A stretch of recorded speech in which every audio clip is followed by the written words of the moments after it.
আজি কোকৰাঝাৰ থানা আৰু নাগৰিক সভাৰ যৌথ উদ্যোগত ৰাজমেলা পথাৰত আজি বৃক্ষৰোপণ অনুষ্ঠান এটা কাৰ্যসূচী কৰা হৈছে।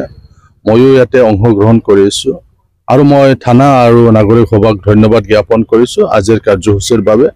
আমি সকলোৱে উপলব্ধি কৰা উচিত যে এতিয়া যি ধৰণৰ পৰিৱেশ আমি দেখিবলৈ পাই আছো, এইকেইদিনটো বৰষুণ হোৱাই নাছিলে, খৰাং হৈ আছে অসমৰ বিভিন্ন জিলাত।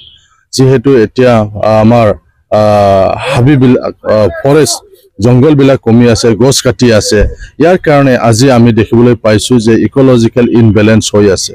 গতিকে সকলো নাগৰিকে বুজা উচিত অসম চৰকাৰে বিভিন্ন ধৰণৰ পদক্ষেপ লৈছে। মাননীয় মুখ্যমন্ত্ৰী ডাঙৰীয়াই বৃক্ষৰোপণ কাৰ্যসূচী লাকে লাকে বিভিন্ন ঠাইত তেওঁ যোৱা বছৰৰ পৰাই মেচিভভাৱে তেওঁ কাৰ্যসূচী লৈছে।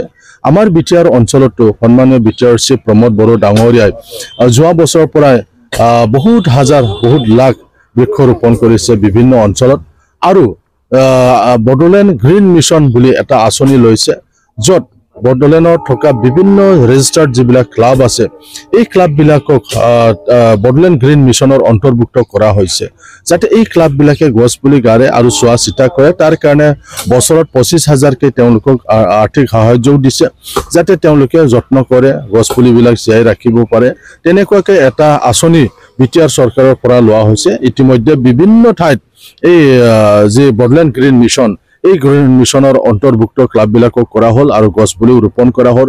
ইয়াৰ বাদেও নতুন এটা পদক্ষেপ লৈছে, কোনোবা যদি গাঁৱে ভাবে আমাৰ 4 বিঘা 5 বিঘা মাটি পৰি আছে বা ইয়াতকৈ বেছি আছে, তেতিয়াহ'লে বড়োলেণ্ড গ্ৰীণ মিছনৰ আণ্ডাৰতে সেই গাঁৱত মেন মেড ফৰেষ্ট কৰাৰো এটা বিটিআৰ চৰকাৰে এটা পদক্ষেপ লৈছে। গতিকে এইটো প্ৰশংসনীয় এটা পদক্ষেপ।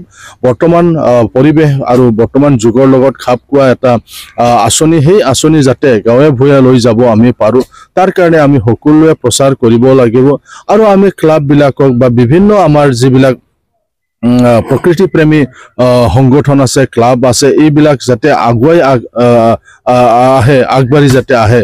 এই যিবিলাক আঁচনি আছে, এই আঁচনিবিলাক সফল কৰাৰ কাৰণে প্ৰত্যেক নাগৰিকৰ দায়িত্ব আছে বুলি মই ভাবোঁ। আৰু আমি সকলোৱে যদি আমি গছপুলি ৰোপণ কৰোঁ, তেতিয়াহ'লে আগৰ নিচিনাকৈ অসম মানে গ্ৰীণ হৈ যাব, আমাৰ প্ৰকৃতি আগৰ নিচিনা ভাল হৈ যাব, এইটোকে আমি কামনা কৰোঁ।